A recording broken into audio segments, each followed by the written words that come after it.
नमः सिद्धेभ्यः। ओम नमः सिद्धेभ्यः।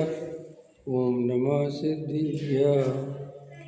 मंगलमय मंगलकरण वीतराग विज्ञान नमो तार जाते भये अरहंतादिमान कर मंगल करे हो माँ ग्रंथ करण के काज जाते मिले समाज सब आवे निज पद राज सेवे उपाय करते प्रथम कारण मंगल रूप विघ्न विनाशक सुख करन नमो शुद्ध शिव भू संतप्त मानस शांत हो जिनके गुणों वे वर्धमान महान जिन विचरे हमारे ध्यान। आचार्य कल पंडित टोडामल जी द्वारा रचित मोक्ष मार्ग प्रकाशक रहस्यपूर्ण चिट्ठी, ये अपनी चर्चा चल रही है, लगभग पूर्ण हो चुकी है।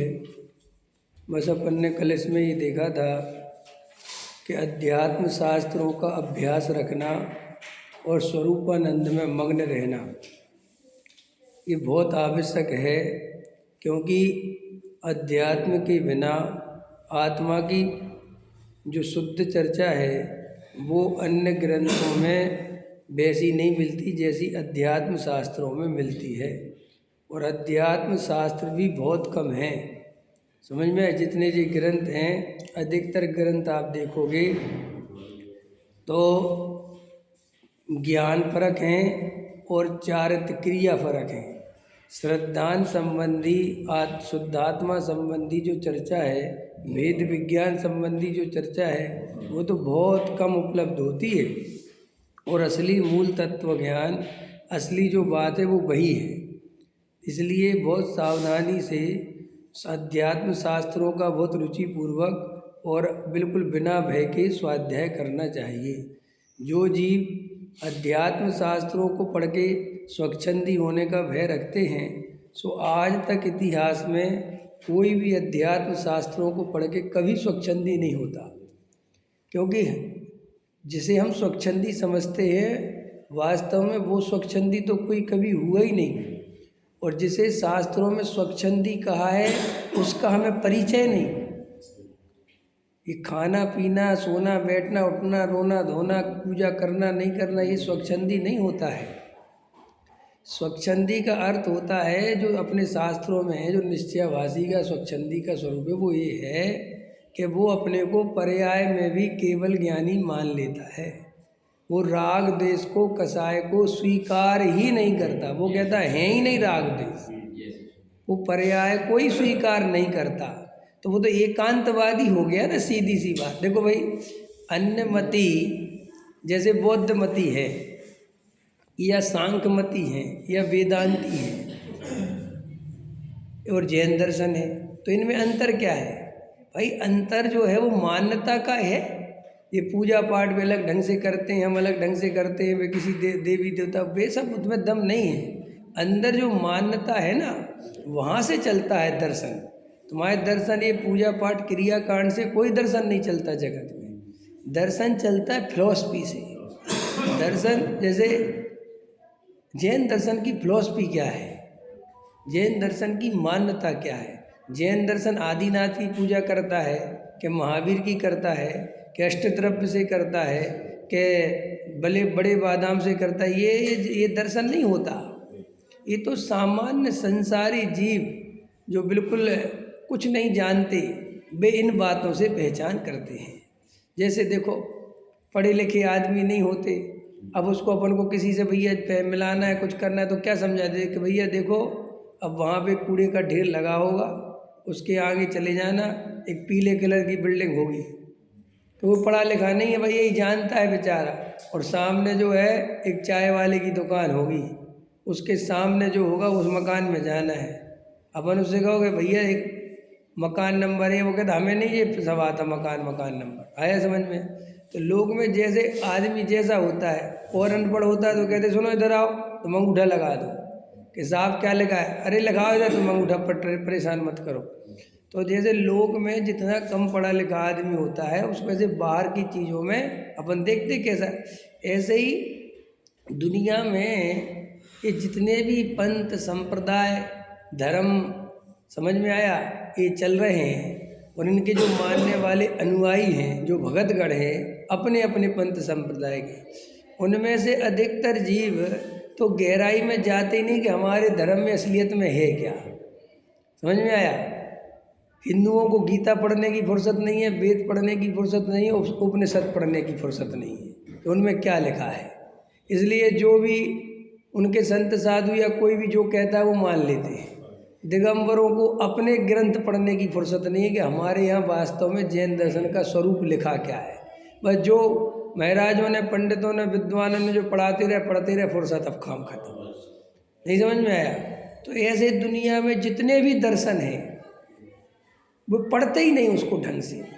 अगर पढ़ें, गहराई में जाएं, तो जितनी धर्म के नाम पर लड़ाई झगड़े होते हैं, क्योंकि कोई धर्म में लड़ाई झगड़ा करो ये कोई धर्म नहीं सिखाता, लेकिन उस धर्म के मानने वाले चूंकि वे स्वयं रागी द्वेषी हैं और वे अपने कसाय के पोषण के लिए, क्या के लिए, अपनी कसाय के पोषण के लिए धर्म के नाम पर तुम्हें लड़वाते हैं।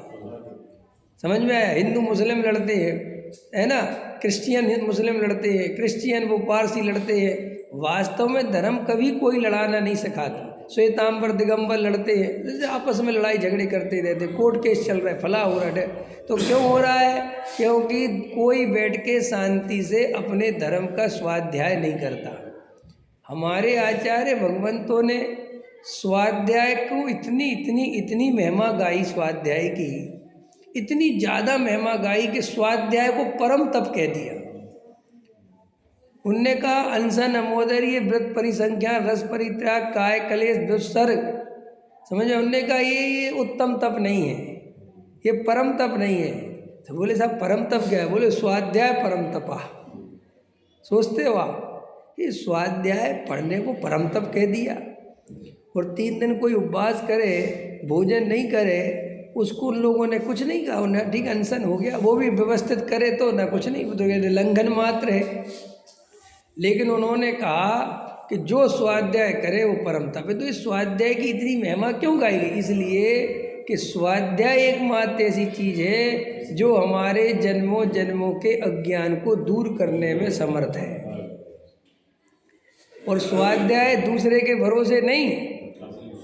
हाँ, या तो वक्ता ऐसा हो कि बिल्कुल एकदम ईमानदार हो और सही बात बताता हो, पक्षपात से रहे तो निष्पक्ष हो तो सुनना। लेकिन वक्ता राग द्वेष सहित निष्पक्ष नहीं है, पक्षपात करता है, पंथ संप्रदाय की आग लगाता है, तुम्हें भड़काता है, उसको सुनने का कोई फायदा नहीं है। जैन दर्शन में वीतरागता की पोषण ही जिनवाणी कहलाती है। ये लाइन तो तुमने पढ़ी है, लेकिन ये लाइन भी पढ़ लो। वीतरागता के पोषक ही जैनी वक्ता कहलाते हैं। क्या? हाँ, जैनी वक्ता वो ही है, चाहे वो साधु हो, चाहे वो ब्रह्मचारी हो और चाहे वो पंडित हो। समझ में आया। अगर वो वीतरागता का पोषण करता है तो वही जैनी वक्ता है। और कोई जैन दर्शन में वक्ता तो बना फिरता है और राग देश कसायों का पोषण करता है, मानादिक का पोषण करता है, तंत्र मंत्र की विद्या में लगा रहता है, और तुम्हारे घर में धन कैसे बढ़े, पैसा कैसे बढ़े, ग्रह दोष कैसे दूर हो, ये कराने में लगा रहता है। तो चाहे वो साधु हो, चाहे वो ब्रह्मचारी हो और चाहे वो पंडित हो, वो जैन दर्शन का वास्तविक वक्ता नहीं है।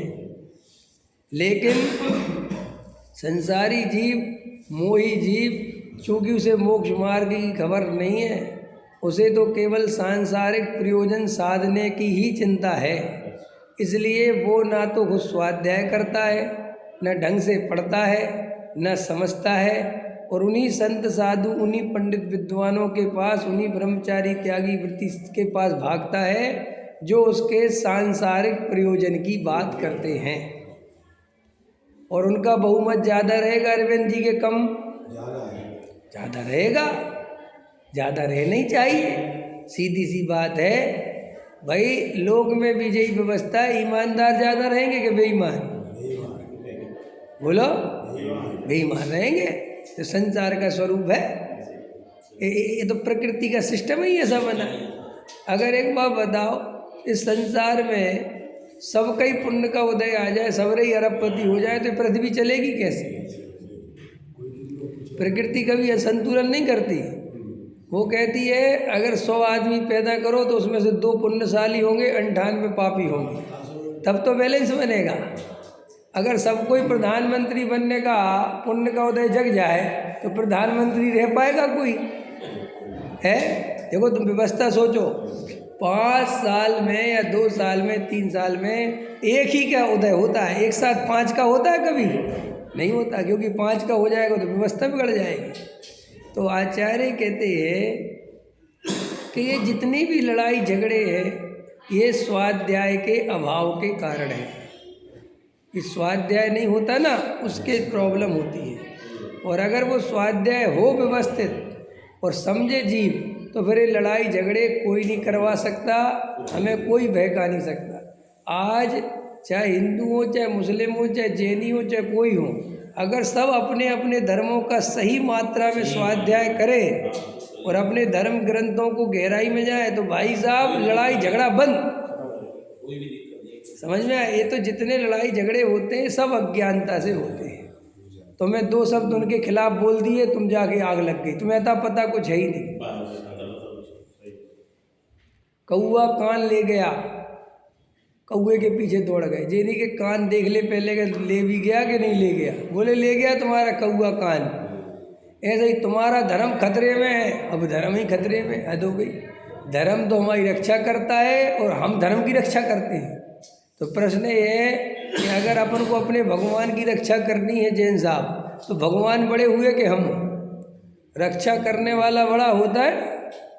तुम अपने बच्चे की रक्षा करती हो, वो छोटा है ना तुमसे, और कल के दिन वही जब 25 साल का हो जाएगा तो वो कहेगा चलो मम्मी मेरे साथ हैं। तो अब कौन किसकी रक्षा करने वाला है? समझ में आया कि नहीं आया? तो जगत में जो रक्षा करता है वो बड़ा, और धर्म की रक्षा कौन कर रहा है जैन साहब? तुम। सारे धर्म का भार किसके ऊपर है? हमारे ऊपर। तो धर्म बड़ा के तुम? समझ में आया? जिसके भगवान ही खतरे में जाते हैं, उसका भगवान कितना छोटा होगा। आया समझ में? लेकिन अपन कोई इन बातों की गहराई में नहीं जाते कि भगवान खतरे में कैसे आ सकते हैं, धर्म खतरे में कैसे आ सकता है। धर्म तो हमारी रक्षा करता है और हम धर्म की रक्षा करने पहुंच गए। तो ये सब काहे का खेल है? अज्ञानता का।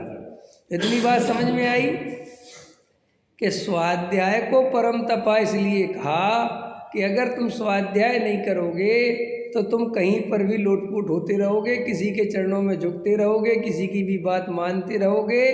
और ये अवसर जो मिला है, ये जो मनुष्य भाव मिला है, ये जो आत्मा के अनुभव करने का अवसर मिला है, ये चूक जाएगा। बहुत सारे जीव बेचारे मंद बुद्धि होते, अधिकतर होते हैं, उन्हें कुछ खबर ही नहीं है। प्रवचन में कुछ भी सुन लेते हैं, चले जाते हैं। कोई उनको अंदर भेद ज्ञान की कला नहीं जगती। द्रव्य कर्म, भाव कर्म, नौ कर्म से भिन्न गायक का कैसे अनुभव करना, ये खबर नहीं पड़ती, कुछ याद ही नहीं है, कुछ खबर नहीं। तो देखो, स्वाध्याय परम तप है, इसलिए हमें स्वाध्याय करना चाहिए। तो मैं तुम्हें सब काय पे बोल रहा था, 19 आभासी, कि भाई वो पर्याय कोई नहीं मानता, तो वो एकांतवादी टाइप का व्यक्ति है वो।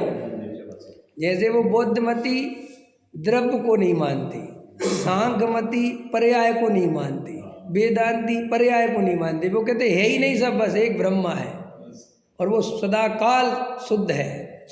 तो अब वो अपने यहाँ पे भी एक ब्रह्मा है और वो सदाकाल शुद्ध है, लेकिन जो पर्याय में अशुद्धता है अपन उसे स्वीकार करते हैं कि हाँ भाई पर्याय में अशुद्धता है, लेकिन पर्याय मेरे स्वभाव में नहीं है, ये साथ में भी अपन जानते हैं। लेकिन जो निश्चयाभासी मिथ्या दृष्टि है वो पर्याय के विकार को स्वीकार नहीं करता। ये स्वच्छंदपना है, ये उसकी मनमानी है, ये उसकी मान्यता है। आया समझ में?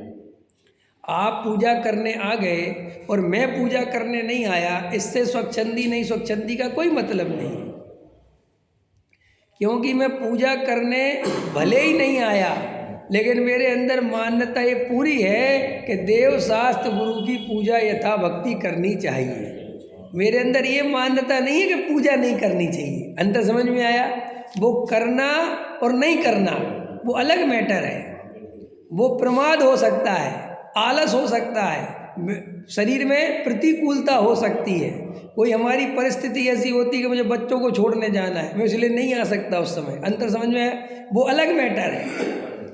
लेकिन मैं पूजा करने का ही विरोध कर दूं कि पूजा करनी ही नहीं चाहिए, ये उसका स्वच्छंदपन। अंतर समझ में आया? मैं व्रत उपवास नहीं कर सकता, नहीं करता, इसलिए मैं स्वच्छंदी हूँ? नहीं, करने या नहीं करने से स्वच्छंदी नहीं होता। हाँ, व्रत उपवास भूमिका के अनुसार हुए बिना नहीं रहते और वो उन्हें स्वीकार नहीं करे, वो कहे व्रतशील संयम होता ही नहीं, ये स्वच्छंदपन। अंतर समझ में आया? ये जिनवाणी के विपरीत जाना है। व्यवहाराभासी क्या है समझ लो ये अच्छे से। हम लोगों को ये बिल्कुल कुछ भी क्लियरिटी नहीं है। व्यवहाराभासी के नाम पर अपन क्या समझते हैं? जो आदमी बहुत पूजा पाठ करने लगे, व्रतशील संयम करने लगे, वो व्यवहाराभासी। ऐसे नहीं होता व्यवहाराभासी। तो व्यवहाराभासी क्या है? जो शुद्धात्मा को रियल में स्वीकार ही नहीं करता, केवल अपने को रागी द्वेषी मोही ही मानता है, और उससे कहो कि तुम शुद्धात्मा हो, तुम आत्मा हो, परिपूर्ण ज्ञायक हो, परमात्मा हो, वो कहता है ये झूठ है, मैं तो रागी द्वेषी हूँ और जब ये राग द्वेष मिटाऊंगा तब परमात्मा बनूंगा। तो वो द्रव्य स्वभाव को स्वीकार नहीं करता। देखो समझ में आया? व्यवहाराभासी द्रव्य स्वभाव को स्वीकार नहीं करता और निश्चयाभासी पर्याय स्वभाव को स्वीकार नहीं करता। क्लियर हो गई बात? और व्यवहाराभासी पूजा पाठ से मुक्ति हो जाएगी, पुण्य में धर्म बुद्धि है, ये व्यवहाराभासी है। और निश्चयाभासी क्या? वो पुण्य पाप ही नहीं मानता, वो तो कहता होते ही नहीं पुण्य पाप, सब बेकार की बातें हैं। अंतर समझ में आ गई बात? तो ये जो तुम्हारे हमारे दिमाग में है कि इनने जो समय सार पढ़ा तो पूजा करना छोड़ दिया, बेकार की बात है। वो पूजा करने या नहीं करने से कोई निश्चयभासी नहीं होता है। हाँ, इतना जरूर हो सकता है कि प्रमादी हो गया कि अब उसकी जगह वो स्वाध्याय थोड़ा ज़्यादा करने लगा, और वो भी कोई दम नहीं है। क्यों? पहले तो बेहोशी में रहता था, तो पूजा करने रोज आ जाता था बिना सोचे समझे, बेहोश था ना। अब थोड़ा स्वाध्याय किया तो होश में आया, तो उसको लगा कि यार भाई मेरे पास समय कम है और मैं 1-1.5 घंटा पूजा में खर्च कर देता हूँ, तो मेरे पास स्वाध्याय का टाइम ही नहीं मिलता, और फिर मेरे अंदर वो वैसी ताकत नहीं बचती। देखो सबके अंदर, जैसे अभी मैं आया तो मेरे अंदर एनर्जी है, और आप आए हो 2 घंटे से, तो अब आपकी एनर्जी हो गई डाउन। अंतर समझ में आया कि नहीं आया? तो अब आपको प्रवचन सुनने में उतना उत्साह नहीं आएगा जितना जो अभी न्यू आया, बिल्कुल नया आया उसको, क्योंकि उसने पहले कोई मेहनत तो करी नहीं। अपन 2 घंटे पहले तो लगे रहे वहाँ पे, और एकदम से अब आ गए स्वाध्याय में, तो जो होश में आया उसने विचार किया कि भैया इतनी पूजा पाठ तो कर लूँ, लेकिन अगर स्वाध्याय नहीं व्यवस्थित सुनूँ, आत्मा की बात नहीं समझूंगा, तो ये भगवान की पूजा करने से होगा क्या? आया समझ में? तो उसने पूजा करने का निषेध नहीं किया, उसने तो ये देखा कि स्वाध्याय करने से ज़्यादा लाभ हो रहा है, ज़्यादा वस्तु स्वरूप समझने में लाभ हो रहा है, तो भगवान की वो 1 घंटे की जगह 15 मिनट की पूजन करने लगा। लेकिन उसने दर्शन ही करना छोड़ दिया, पूजने आने ही छोड़ दिया, बात ही कर, तो वो फिर गलत हो गया। लेकिन वो 1 घंटे की जगह आधा घंटा पूजन करने लगा तो वो स्वच्छंदी नहीं हो गया, क्योंकि उसने आधे घंटे विषय भोगों में नहीं लगाया, उसने वो आधा घंटा बचा के काय में लगाया, विशेष स्वाध्याय करने में लगाया। आया समझ में? कोई जैसे अव्रत करता था पहले, समझना ही सब बातें, तो बेहोश था, उसे कुछ होश तो थी नहीं, वो तो व्रत करने को धर्म मानता था, उपवास कैसे भी करके दिन कट जाए, कैसे भी करके समय निकल जाए तो मेरा एक उपवास हो जाएगा और उपवास का फल बहुत अच्छा मिलता है, ये मान्यता थी। और भैया कैसे भी करके लगा रहता था, जल्दी अपना उपवास के नाम पे दुकान भाग गए कि वहाँ पे रोटी की याद नहीं आएगी। फिर पत्नी कह रही है कि आ जाओ, नहीं नहीं घर नहीं बुलाओ, अभी घर मत बुलाओ, मैं 9 बजे आऊँगा, शाम के 8 बजे जो रात हो जाएगी ना, टेंशन नहीं खत्म, फिर ही आऊँगा, फिर बचेगी रात तो वो में तो कट जाएगी। तो वो ऐसे उपवास करता था, और अब वो ऐसी परिणति बताता तो किसी को है नहीं कि मेरी ऐसे ऐसे उपवास हो रहे हैं। समझ में आया? तो तुम दूसरे देखने वाले क्या समझते हैं कि ये तो बहुत उपवास कर रहे हैं, ये तो बहुत धर्मात्मा है, ये रियल बता रहा हूँ। अब उसने क्या हुआ कि उसको मिल गया विवेक कुमार। उसे कौन मिल गया? विवेक कुमार मिल गया। विवेक कुमार ने कहा इधर आओ, और उपवास करते हो? हाँ साहब। तो पहले तो चौड़ा हो गया, उपवास करते थे। उपवास का स्वरूप समझते हो? क्या है उपवास का स्वरूप? अच्छा सही बात बताओ, भूख भूख तो नहीं लगती, तकलीफ तो नहीं होती, परेशानी तो नहीं होती? अब उसे चूंकि अंदर होती तो है, अब कह पा नहीं रहा, क्योंकि कहता है तो अभी बदनामी और मेरे अच्छे वो नहीं मानी जाएगी, तो कहता नहीं नहीं साहब बहुत अच्छा, अच्छा ठीक है ठीक है। लेकिन वही आदमी 2-4 बार आता है तो 5वीं बार में कहता है जी परेशानी तो होती है, कह नहीं पा रहे। अब आप जैसे आदमी पहली बार मिले जो थोड़ा कम डराते हैं, सब मिलते कैसे हैं? डराने वाले और प्रशंसा करने वाले, बहुत अच्छा तुम तो किया करो, कि नहीं साहब मुझे थोड़ी, हाँ कुछ नहीं, भूख सर्दी गर्मी लगने दो, कोई बात नहीं, यही असली बात है, तो उसको और जम जाती है। ये तो तुमने उसकी अज्ञानता का पोषण कर दिया, और हमने क्या किया कि उसके अज्ञान को दूर किया कि भैया ये धर्म नहीं है, ये तो सब लंघन है, ऐसे व्रत उपवास नहीं होते, तुम्हारे सम्यक दर्शन का ठिकाना नहीं, आत्मानुभव तुम्हें हुआ नहीं, वेद ज्ञान तुम जानते नहीं, तो ये व्रत उपवास करते किस आधार से हो? तो उसे धीरे धीरे बात समझ में आई। अब धीरे धीरे समझ में आई तो उसने उपवास करना छोड़ दिया। तो तुम क्या समझते हो कि ये स्वच्छंदी हो गया? हमारे समझने का ढंग क्या है? क्योंकि वो कल तक आपको उपवास करता हुआ दिखता था, और आज विवेक जी के 2-4 प्रवचन में बैठा तो उसने उपवास करना छोड़ दिया। तो आपको क्या लगता है? देखो देखो विवेक जी ने बताया तो स्वच्छंदी हो गया। वो स्वच्छंदी नहीं हुआ, वो बैलेंस में आ गया। पहले बेचारा गलत रास्ते में जा रहा था, अब उसे समझ में आया कि अरे ये तो सही है नहीं, तो उसने उपवास करने का निषेध नहीं किया, उस ढंग का निषेध किया कि ये तरीका नहीं है। और उसने कहा कि जब अब मेरी भूमिका बढ़ेगी, जब स्वरूपानंद तेजानंद समझ में आत्मानंद बढ़ेगा, 5वें गुण स्थान में होगा तो हमारा हो जाएगा। तो यही तो जैन दर्शन है। और तुम इसे स्वच्छंदी कह के मखौल बनाते हो, उसका मजाक बनाते हो कि देखो समय सार पढ़ के स्वच्छंदी हो गए, लेकिन उसकी गहराई में कोई नहीं जाता कि स्वच्छंदी हो कैसे गया है।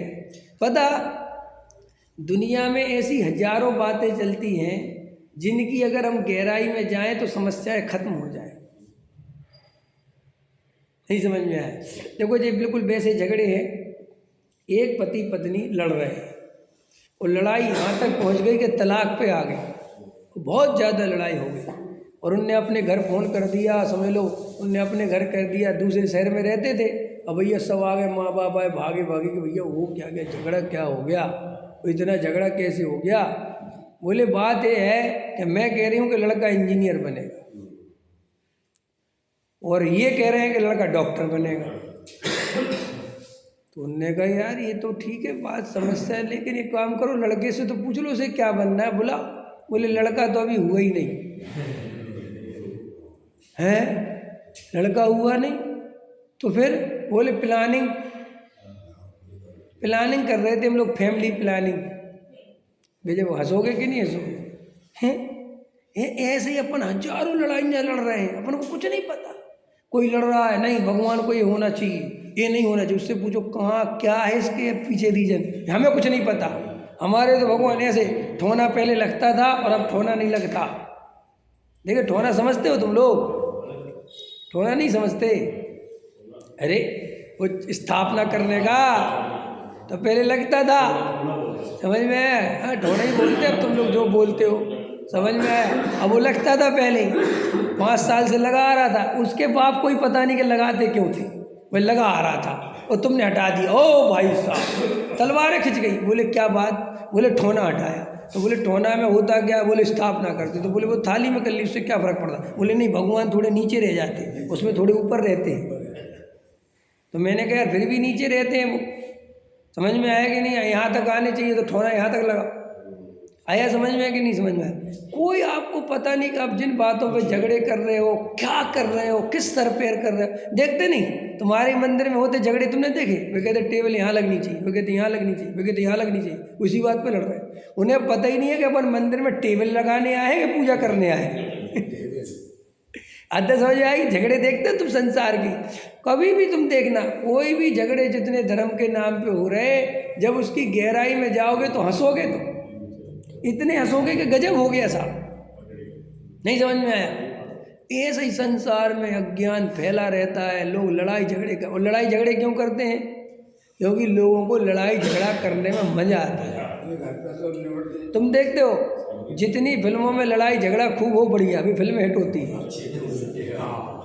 एकदम मार धाड़ हो, बस धड़ाधड़, और एक हीरो 100 आदमी को मार रहा है, बस तो मजा आता है। तो तुमने कभी सोचा कि यार एक आदमी 100 आदमी को मार रहा है, तुम्हें मजा क्यों आ रहा? क्योंकि अपने अंदर भी ऐसी कसा है कि 100-200 को मार दे। समझ में आया? तो वो हीरो आपको पता नहीं? अच्छा आपको मनोविज्ञान नहीं पता? मनोविज्ञान क्या है आपको पता है? ये फिल्में कैसे बनती है, इसका एक मनोविज्ञान है। इसका मनोविज्ञान ये है कि वे आपके अंदर जो चलता है ना, उसको पर्दे पे दिखाते हैं। तो वो पर्दे पे दिखाने से आपके साथ क्या होता है कि आप उस हीरो की ज़िंदगी खुद जीने लगते हो, आपको पता नहीं चलता।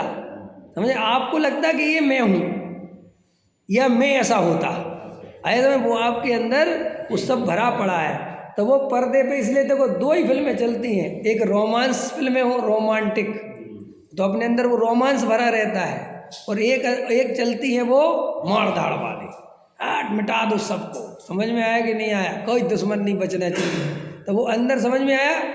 वो चीज़ आपके अंदर चल रही है और उसको पर्दे पे दिखा दिया जाता है और आप उसको देखते कि वो फिल्म हिट हो गई। ऐसे ही आचार्य कहते तुम्हारे अंदर यही सब चलता रहता है, तुम्हें लड़ाई झगड़ा करने में बहुत मज़ा आता है। कई आदमी देख लेना, तुम पूजा कर रहे होंगे और किसी ने एक इतनी सी कटोरी होती ना, क्या होती, रकेबी, उठा के रख दी इधर,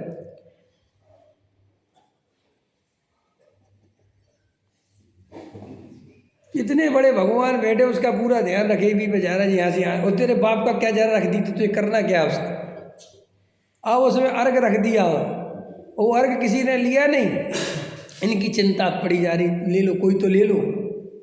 ये देखते तुम, इसका मतलब क्या है कि तुम्हारा अंदर से पूजा का भाव है ही नहीं, और पूजा का भाव असली में रोज आ सकता नहीं।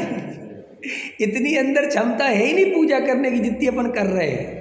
तो एक्चुअल में क्या होता है कि भाव तो 2 मिनट का पैदा हुआ था पूजा में, और पूजा कितने घंटे की करी तुमने? कितने घंटे करी? 1 घंटे की। वो भाव कितना पैदा होना था? रियल वाला, रियल वाला अगर सही गुणा भाग लगा जाए तो 2, 4, 5 मिनट तुम्हारा ढंग का भाव भगवान के प्रति लगना था, और तुमने पूजा कितनी विस्तार कर ली? 1 घंटे की। तो गारंटी से तुम बाकी के बचे हुए मिनट इधर उधर खर्च करोगे। आया समझ में? नहीं समझ में आया? कि वो नेचुरल तो तुम्हारा इतना ही मन था, और तुमने उसका विस्तार, जैसे अपन स्वाध्याय करते हो तुम लोग, तो स्वाध्याय में वैज्ञानिक कहते हैं कि 50, 55 मिनट, 60 मिनट आदमी तुम्हारी बात सुन सकता है, उतनी उसकी कैपेसिटी है। हालांकि रियल में तो वो कहते हैं अगर उसकी गहराई में जाओ तो 40 मिनट, जब स्कूल के जो पीरियड होते हैं ना 40 मिनट, ये 40-45 मिनट का गणित है। हाँ स्कूल में रखते ना, तो वो ऐसे ही नहीं रख दिया कि तुमने कैसी ऐसे ही उठा के रख दिया, ऐसे नहीं रखा। वो कहते हैं साइकोलॉजी के अनुसार कोई भी व्यक्ति लगातार मन से ध्यान लगाकर 40 मिनट तुम्हारी बात सुन सकता है। 40 मिनट के बाद उसको ब्रेक की जरूरत है। समझ में आया? उसको तोड़ इतने वो टीचर बदलता है, पीरियड 40 मिनट। हाँ पीरियड वो टीचर बदलता है, वो जाता है तो वो 10 मिनट उस काम में खर्च होते हैं, तो वो 10 मिनट आदमी को रेस्ट मिल जाता है। समझ में आया? इतने में फिर वो एनर्जिक हो जाता है कि चुनाव। हाँ, तो ऐसे ही जब ये प्रवचन चलते हैं तो प्रवचन में 30-40 मिनट ऐसे जगह पॉइंट होते हैं जहाँ आपका बहुत मन लगता है, समझे? बाकी आपका मन इधर उधर भटक जाता है, तो वो भटक प्रकृति के अनुसार ही जाता है, सिस्टम ही है ऐसा। वो आपको लगता है तो आचार्य कहते हैं कि भाई असलियत में जो जितनी पूजा पाठ कर रहा है इसकी भूमिका नहीं है, और भूमिका नहीं है तो क्या होगा? जबरदस्ती होगी। आप समझ रहे हैं? उपयोग जाना ही जाना है, उसमें गलती। तुम्हें क्या लगता हम बड़े पापी हैं कि हमारा पूजा में मन ही नहीं लगता? लेकिन भैया तुमने गलत रास्ता चुना है। इस तरीके से तो तुम्हें ऐसे ही लगेगा कि तुम पापी हो, लेकिन अगर तुम सही स्वाध्याय करके, सही वेद ज्ञान करके, सही तत्व निर्णय करके भगवान के पास 2 मिनट भी खड़े हो गए तो मैं परमात्मा हूँ, ऐसी फीलिंग आएगी, देख के ही आएगी। आया समझ में? लेकिन तुम बाहर सहित खड़े हो भगवान के सामने, अंदर भाव जगे ही नहीं है और वो भाव लगते नहीं है, सो तुम्हें लगता आई एम पापी। अरविंद जी समझ में आ रहा कि नहीं आ रहा है? बात बहुत समझने की है ये सब। इतनी गहराई में कोई नहीं जाता, न सुनता है न समझता है। तो निश्चयवासी निपट गया, व्यवहाराभासी निपट गया, और कौन सा निपटाना है? हाँ वो निपटा दो, वो तो उनका भाई है तीसरा। जब पर निश्चयवासी बोलो, व्यवहाराभासी बोलो तो अभ्याभासी अपने आप आ जाता है। तो अभ्याभासी की तुम चिंता क्यों करते हो? अपनी भीम गली में बहुत है। समझ में आया कि नहीं आया? है क्या कि सबको लेके चलो, पूजा पाठ भी चलो, स्वाध्याय भी करो, ये भी जरूरी, ये भी, ये जो सब जरूरी मानता है उसका नाम अभ्याभासी है। समझ में? राजनेता टाइप की बुद्धि होती उसकी। जैसे नेता कहते ना, हिंदू को भी लेके चलो, मुसलमान को भी लेके चलो, थोड़ा जैनियों को भी लेके चलो, भाई सबका वोट बैंक चाहिए कि नहीं? ऐसा ही वो सोचता है कि मोक्ष मार्ग सबके भरोसे चलता है। पूजा भी जरूरी है, भैया वृत्ति भी जरूरी है, मुनिराज भी, स्वाध्याय भी, करणानियोग भी, चरणानियोग भी, प्रथमानियोग भी, द्रव्यानियोग भी। समझ में आया? दान भी, पुण्य भी, व्रत भी, तीर्थबंध सब जरूरी है, सब मोक्ष मार्ग है। लास्ट में मान भी, समझ में आया? लास्ट में मान भी होना चाहिए। हाँ मान भी होना चाहिए, वो तो तुम्हारा होगा, मुझे तो पता नहीं था ये। समझ में आया? रमेश जी को मान भी चाहिएगा? नहीं अपनी नहीं कह रहे। अच्छा किसी और की कह रहे क्या? रमेश जी सर समझ में आया? अभ्याभासी कितनी सरल परिभाषा बता दी मैंने। अभ्याभासी माने जैसे सब में मोक्ष मार्ग, सबको लेके चलो, सबका साथ सबका विकास। समझ में आया? निश्चयभासी और निश्चयभासी, ना किसी का साथ ना किसी का विकास। और समझ में आया? व्यवहाराभासी केवल एक जगह का विकास। समझ में आया? पूजा पाठ भक्ति प्रस्थित संयम। और अभ्याभासी सबका विकास, बस सबका साथ, सब लेके चलो, व्रत भी करो, सब करो। उससे पूछो में से मोक्ष मार्ग कौन है? कहता सब मोक्ष मार्ग है।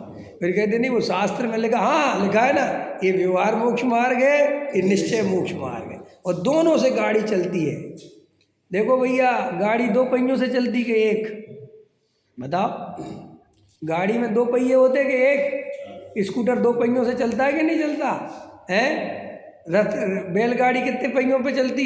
सब 2 पहियों पे, सब 2 पहियों पे। तो ऐसे ही मोक्ष मार्ग, व्यवहार मोक्ष मार्ग और निश्चय मोक्ष मार्ग एक रथ के 2 पाए हैं। अगर एक नहीं होगा तो ये मोक्ष मार्ग का रथ नहीं चलेगा। समझे? इसलिए व्यवहार मत छोड़ देना। व्यवहार भी उतना ही जरूरी है जितना निश्चय। ये तो मैंने बहुत लोगों को सुना कहते हुए, व्यवहार उतना ही जरूरी है जितना निश्चय। लेकिन मैंने ये कहते हुए बहुत कम लोगों को सुना, निश्चय उतना ही जरूरी है जितना व्यवहार। देखा, लोगों को निश्चय की चिंता कभी नहीं सताती। देखा तुमने? देखो इसमें मनोविज्ञान देखो, तुम इसमें भी मनोविज्ञान देखो। नहीं समझ में आ रहा टिंकल? मनोविज्ञान नहीं समझते तुम? मनोविज्ञान क्या कहता है? मनोविज्ञान में वो कि तुम लोगों को भी लगता है कि मैं डर गया। अंत समझ में? मनोविज्ञान, तुम लोगों को भी ऐसा लगा कि मैं डर गया। अच्छा, तुमने मेरे बारे में सोच लिया कि मैं डर गया। ये मैं होने नहीं दूंगा कि तुम मेरे बारे में ऐसा सोचो। समझ में आया ना? ये पकड़ना पड़ता है कि तुम जो ये लाइन बोलते हो कि निश्चय जितना जरूरी है व्यवहार भी जरूरी है, इसका मतलब तुम्हारा वजन हमेशा व्यवहार पे रहता है। समझ में आया कि नहीं आया?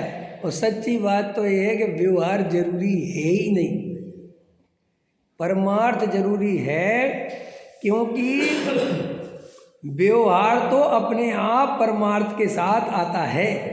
ये तो स्वरूप है वस्तु का। नहीं समझ में आया? अरे फसल करता है तो भूसा जरूरी है कि नहीं? भूसा समझते हो ना? भूसा, केले का पेड़ लगाया तो केले का छिलका जरूरी है कि नहीं? अरे कैसी बातें करते हो यार भाई साहब, तुम इस बातों में कोई नहीं सोचता, छिलका तो आएगा ही आएगा, भूसा तो आएगा ही आएगा। ऐसे ही जब मैं आत्मा का आनंद करूंगा, स्वरूपानंद करूंगा, सहजानंद करूंगा, तो बाहर में जीवों की हिंसा कैसे करूंगा?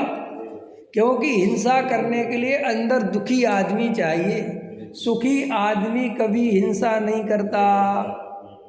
क्या बोला रमेश जी?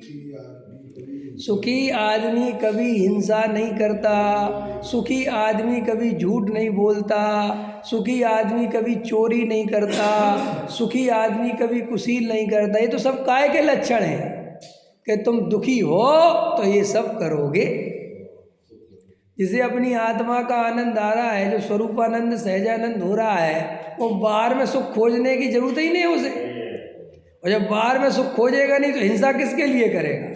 झूठ किसके लिए बोलेगा? तुम झूठ बोलते हो, झूठ बोलते ना अपन, तो काय के लिए बोलते हो? पैसा कमाना है। पैसा नहीं कमाना हो तो क्या करना बोलो? एक आदमी ने व्यापार, क्यों जैन साहब, अब तो आप रिटायरमेंट हो गए ना, और अब फोन आते होंगे कि बाबूजी एक काम करवा दो, 10,000 दूंगा। अब तो नहीं आते, पहले तो आते थे ना, पहले भी नहीं आते थे। जैन साहब उस विभाग में नहीं है। अभी जैन साहब एक दिन बताए थे मुझे को कि पंडित जी आप जानते नहीं हैं, व्रत उपवास करते हैं और रिश्वत पूरी लेते हैं। अभी एक दिन बताए थे मेरे को, व्रत उपवास बहुत करते, पूजा पाठ बहुत करते, लेकिन रिश्वत पूरी लेते हैं। कोई कमी नहीं रिश्वत लेने में। समझा? मज़ेदार बातें हैं, गजब गजब की बातें हैं, तो समझने लायक है सब कि भाई साहब अंदर से आदमी जब तक नहीं सुधरता ना, वो बाहर का सुधरा हुआ 2 कौड़ी का है। क्या कह रहा हूँ मैं? कोई काम का ही नहीं है। अपन लोग खुद अपने बारे में बात कर लें, अपन अनंत बार बाहर से सुधर गए और अनंत बार स्वर्ग पर घूम के आ गए, लेकिन प्रकृति को धोखा देने की व्यवस्था नहीं है। प्रकृति कहती है देख न्याय होगा, न्याय। क्या न्याय होगा? तूने क्षणिक सुख भोगे छोड़े ना, पंचेंद्री के विषय भोग छोड़े ना तूने, तो ले चल, तुझे और ज़्यादा पंचेंद्री के विषय भोग दे देते ले। लेकिन सुन, ये भी खत्म होगा, ये भी खत्म होगा, वापस निगोद जाना पड़ेगा। समझ में आया? और जिसने शाश्वत को खोजा, जिसने शाश्वत की अनुभूति करी, प्रकृति कहती है चल तुझे मोक्ष में भेजते हैं, तू शाश्वत सुखी रहना। ये है आत्मा के अनुभव की कीमत, और ये है तुम्हारे पंचेंद्री विषय। तो आप क्या पंचेंद्री विषय भोग छोड़ देना? धमकी किसको देता है? दमो तो छोड़ के दिखाना। वे अंदर के बिना छूटते ही नहीं। आया समझ में कि नहीं? छोड़ के तो दिखाओ, दबा सकते हो, और दबी हुई कसाय तो भोगी हुई कसाय से भी ज्यादा खतरनाक है। क्या बोला मैंने? दबी हुई कसाय भोगी हुई कसाय से बहुत ज्यादा खतरनाक है। क्यों? कि जो भोग ली उसमें तो थोड़ा बहुत कर्म बंद होके निपट गया केस, लेकिन जो अंदर 24 घंटे अनवरत रूप से करोड़पति कब बनूंगा, करोड़पति कब बनूंगा, ये अनवरत रूप से चल रहा है, इसका बंद 24 घंटे हो रहा है। शास्त्रों में उदाहरण भी है, शेर ने भी कभी छोड़ा जैसा तो वैसा नहीं है। हाँ, अरे लेकिन शास्त्र पढ़ते ही तो नहीं ना कोई, शास्त्र अपन अपने हिसाब से पढ़ते हैं, समझ में आया? मैंने सुना नहीं। हाँ, जैसे नेता संविधान को अपने हिसाब से यूज करते हैं, जब इस सरकार में पहुंच जाते हैं तब संविधान की दुहाई दे दे के कहते देखो जी संविधान में हमें परमिशन नहीं है, हम नहीं कर सकते और जब विपक्ष में रहते हैं तो सब कुछ कर सकते हैं अभी देखो, तुम देखते हो, हमेशा याद रखना, जो केंद्र की सरकार होगी वो फ्री की स्कीम करने से बहुत डरती है, अंतर समझ में है, क्योंकि वो सरकार में है और वो अगर फ्री की स्कीम की वादे कर दे तो जनता आफत कर दे, समझ में है कि तुम तो हो ही करो, लेकिन जो विपक्ष होते हैं वो कुछ भी बोलते रहते हैं, कुछ भी बोलो तुम तो, कि क्यों कि हम सत्ता में है ही नहीं, और अगर इस भरोसे आ गए, फ्री का कह के आ गए तो कम से कम सत्ता तो मिल जाएगी, फिर भले ही लोग अपना गला पकड़ेंगे कि दो हाँ नहीं दे रहे, जा अभी हमें ऊपर से नहीं मिल रहा, क्या कर लो, आया समझ में कि नहीं समझ में आया? तो ऐसे ही आचार्य कहते हैं कि जिनको वस्तु का स्वरूप पता नहीं है वे कुछ भी बोलते रहते हैं, लेकिन जिनको स्वरूप पता है वे कुछ भी नहीं बोलते, वे जानते हैं रियल में कि क्या है। कई लोग कहते हैं आप लोग इतना स्वाध्याय करते हैं, कोई व्रत नियम क्यों नहीं लेते? इसलिए नहीं लेते कि हमें पता है कि वो कैसे लिए जाते हैं, और कहता हम तो बिल्कुल नहीं करते, लेकिन हमने लिए रखे इसलिए ले रखे, समझ में आया? तो पता ही नहीं है कि करना क्या है, तुम तो कहीं का ईंट कहीं का रोड़ा, भानुमति ने कुनबा जोड़ा, अपने मन से उपवास बना लिया, अपने मन से व्रत बना लिए, अब पानी पी लेते हैं उपवास में, बादाम का पानी पी लेते कहते उपवास हो रहा, पता ही नहीं है कौन सा उपवास हो गया ये, आया समझ में कि नहीं समझ में आया? एक आसन हो रहा भाई साहब, और शाम को दूध और वो खा रहे काजू किशमिश ड्राई फ्रूट्स है, और कह रहे हमारा एक आसन हो रहा है, ऐसा एक आसन कौन ना कर ले है, और शुद्ध दूध पी रहे हैं, कौन सा दूध पी रहे हैं? शुद्ध मर्यादित, क्यों कि भाई पैसा वाले हैं, 100 रुपये किलो ले सकते हैं, नौकर लगा रखे हैं, बेचारा सुबह 5 बजे उठ के चला जाता है दूध लेने, अथवा वे दूध लेने चले जाते जिन पे कोई काम नहीं है, और फिर कहते हम तो शुद्ध है, शुद्ध लेते शुद्ध, हम शुद्ध के विरोध में नहीं है, लेकिन तुम शुद्ध को धर्म खा के धर्म मानते हो बहुत बड़ा, जो केवल पुण्याधीन व्यवस्था है, कर्माधीन व्यवस्था है, उसमें तुम्हारा है क्या, उसमें क्या दम है? समझ, हम तो जब जानते कि दूध हम पिएंगे ही नहीं, बात ही खत्म करो, समझ में आए कि नहीं आए? हाँ, अब देख लो, बाबूजी कह रहे हैं तो बाबूजी से कोई कुछ नहीं कह रहा कि क्यों कह रहे हो हम कहे तो अभी सब आफत लगती है। कल एक मित्र का फोन आया, बोले साहब वो निमित्त उपादान पे कुछ आप चर्चा लोगे क्या? हमने कहा हाँ अभी शायद आने वाली, वैसे मैंने कहा गुरुदेव की तो है सब बहुत बढ़िया, बोले साहब वो तो हैं, वो तो बहुत ही बढ़िया है, लेकिन अब गुरुदेव अभी हैं नहीं ना, आप हो। हमने कहा मतलब ये है कि आप हो तो आपसे फिर हम थोड़ा समझ में आएगी नहीं आए। तो आचार्य कहते कि भैया ये सब इधर से उधर घूमता रहता है, कुछ नहीं है, समझ में आया? चलो एक कल उनने अमित जी ने बड़जात्या जी ने प्रश्न पूछा था, उनको उत्तर दे ही देते, उनने पूछा था 6 उपसम ज्ञान पे, फिर अपन ख़त्म कर देते हैं कि उसमें प्रश्न ये है कि साहब अपन जो शास्त्रों को रट लेते हैं, गाथाएँ रट लेते हैं या और भी चीज़ें पूजा पाठ रट लेते हैं, तो वो तो सब 6 उपसम है और आप उसको कहते कि उसकी कोई वैल्यू नहीं है। लेकिन कहीं ऐसा तो नहीं है कि हम जो ये तत्व विचार आदि करते हैं ये भी तो 6 उपसम नहीं, ये भी तो हमें याद हो गया सब कि आत्मा द्रव्य कर्म भाव कर्म 9 कर्म से भिन्न है, ऐसा प्रश्न है, समझ में आ गया? हाँ, अब इस प्रश्न का जवाब सुनो। अगर जैसा तुमने रटा हुआ है वैसे ही तुम्हारा तत्व विचार भी रटा हुआ है, तो ये समानता कैसे पता चले? कि रटे हुए में उपयोग नहीं लगाना पड़ता। क्या होता है? रटे हुए में उपयोग नहीं करता। यह विद ठाणे हो एक है प्रथम पढ़े जो पाठ धन्य जिनेश्वर देव तुम। अभी हम बोले जा रहे हैं और ऐसे ऐसे हम देखे जा रहे हैं, हमें उपयोग की जरूरत ही नहीं है। एक कहलाता है छह उपसम। छह उपसम में आपके उपयोग की कोई आवश्यकता नहीं है, वो अपने आप काम करता है। और तत्व विचार में तुम और कुछ सोचो और तत्व विचार करो, ऐसा नहीं हो सकता। उसमें उपयोग लगाना पड़ेगा, फीलिंग्स आएगी, अंदर से वेव्स आएगी, तो आपको पता चल जाएगा कि छह उपसम ज्ञान नहीं है। लेकिन आप मरे मराए शब्दों से वेद ज्ञान सीख लिया है और मैं द्रव्य कर्म भाव कर्म नो कर्म से भिन्न और दुकान के बारे में सोचते रहते हो, तो वो गारंटी से छह उपसम ज्ञान है। ठीक है ना?